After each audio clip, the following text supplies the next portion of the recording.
I'm English. We invented fishing. Hello everyone, I'm Matt Mitrovich, the alternate historian, and welcome back to ReSliders, my retrospective on the cheesy 1990s alternate history TV show, Sliders. And yeah, it's been a while since my last episode. I didn't think anyone was interested in this series given the low views, but I ran into a couple people offline who said these were some of their favorite videos of mine. So I thought, what the heck, let's at least finish up season 1 by looking at luck of the draw. We begin with the Sliders immediately arriving in a new timeline by falling into an alleyway where they find a dog they name Henry. Exploring the new Earth, they're surprised to discover how good things are here. Food is cheap, people are friendly, there doesn't appear to be any crime, and there are cars that anyone can just get into and drive. But no high-speed rail in this supposed utopia. You can even get free money by just entering the lottery at any of its convenient ATM-S locations in San Francisco, where the more you withdraw increases your chances of winning. All in all, it seems like the utopia Earth that Quinn's doppelganger originally mentioned in the pilot, although I believe the show's producers have denied that it's the same Earth. Now, the reason for this near utopia soon becomes clear to our heroes. The world's population is extremely small.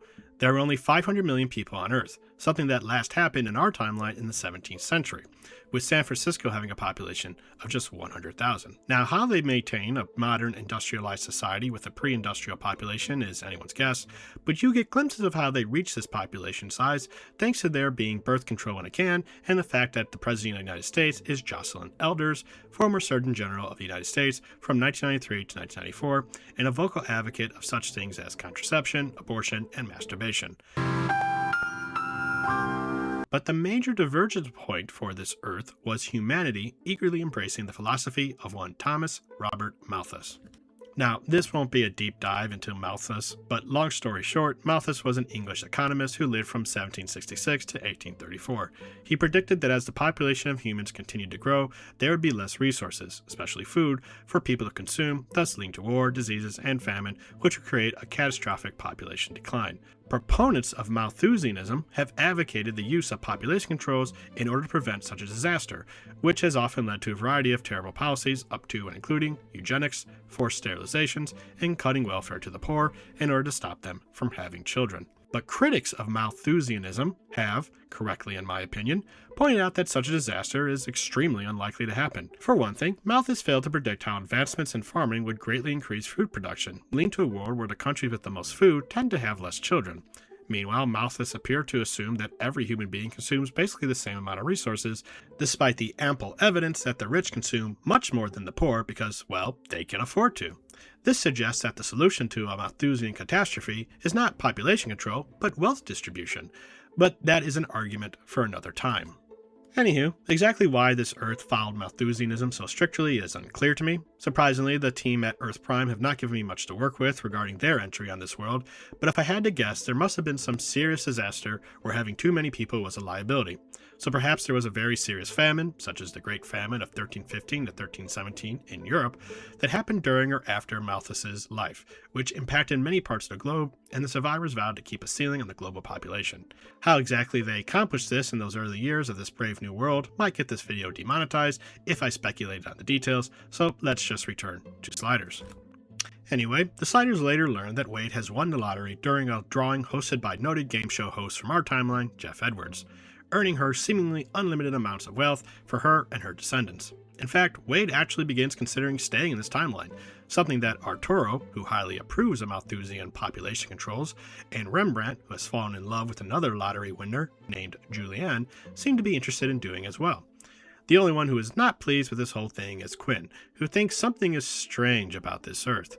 It's only when he refuses to attend a fancy party for all the lottery winners that he stumbles into a group of protesters who are referred to as right-to-lifers, who reveal to him that the lottery is another means of population control, and all of the winners, including Wade, are about to die. Now, this twist is probably obvious for anyone who's aware of Shirley Jackson's 1948 short story, The Lottery, and I wouldn't be surprised to learn it was a major source of inspiration for the writers of this episode.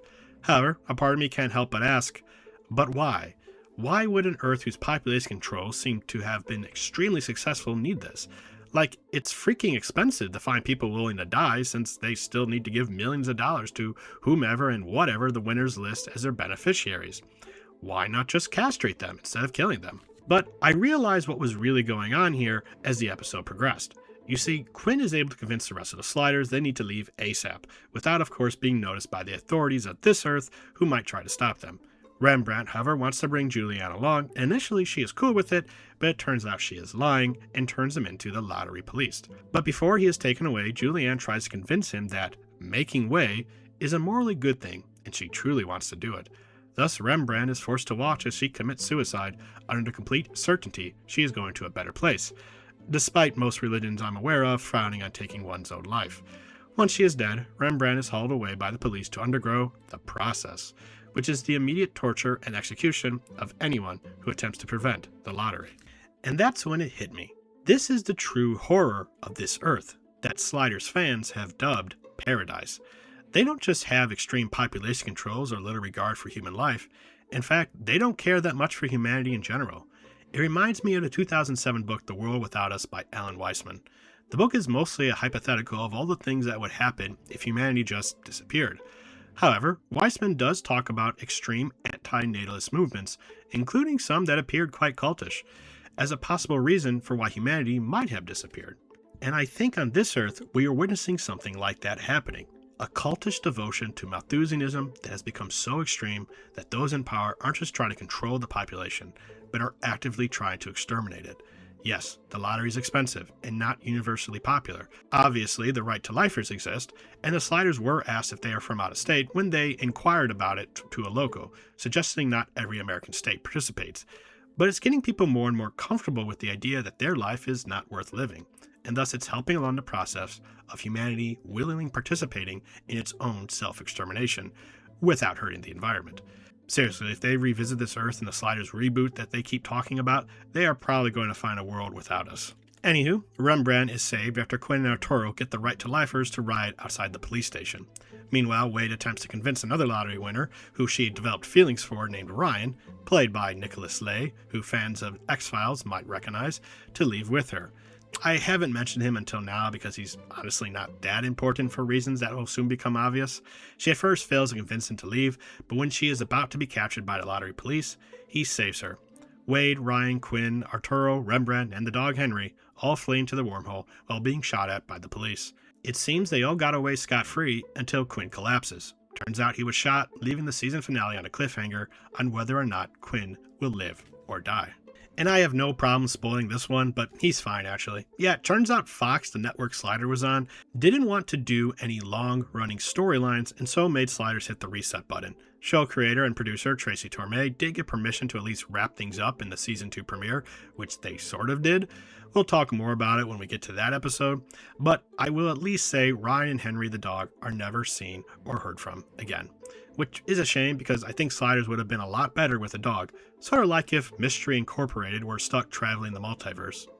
And that was luck of the draw, and honestly, I liked it. I enjoyed the slowly building horror as the Sliders realized the truth about Paradise Earth. Admittedly, I did find the episode became preachy at points regarding how great extreme population control was. Seriously, Arturo was basically talking like Thanos at one point. You may abhor their methods, as indeed do I. But as a man of science, you cannot dismiss the result.